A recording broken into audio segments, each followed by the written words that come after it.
Hey guys, I try to come on here most Fridays and tell you some good news. Usually it's about somebody who upheld his or her Second Amendment rights. We tell a lot of that stories, the folks that blast some marauding punk into kingdom come and a clear display of, what that part of the Constitution is really about. But to illustrate that these here waters can get occasionally a little muddied up in the ebb and flow of human interaction every once in a while, I have to bring you a tale which does not have a clear right or wrong at its end. So this is going to get interesting.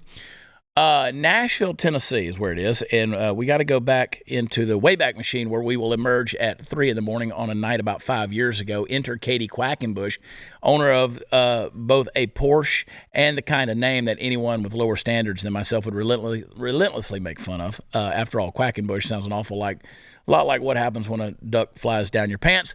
But we only make high-class jokes on this show, so I'll leave that filth in the gutter and return to our story. For whatever reason, Miss Quackenbush had parked her Porsche near her homeless man, where this homeless man, Gerald Melton, had been sleeping, and he asked her to move it because it was noisy and making it hard for him to sleep. Chris, bring up the picture of what these two. Okay, so looks like Kim Kardashian had an argument with Mr. Miyagi, and that's when the stuff really started hitting the fan, apparently. This whole thing escalated into an argument during which Katie barred the door here, asked Melton if he'd like to die tonight. Listen, I've met some women who were cold as ice. I'm pretty sure you know that, but even I've never been asked if I wanted to die tonight. At any rate, she certainly seems to have tried to make good on the threat because Melton turned to walk away, and she pulled a gun out, and she shot his broke ass. Now, I'll pause right here and state that Melton survived. That's an important thing to note, since you're going to be pissed about this girl in just a minute when you find out that she isn't going to serve any jail time for this action. That's right, folks. She was convicted of the lesser misdemeanor charge of reckless endangerment. Now, get this.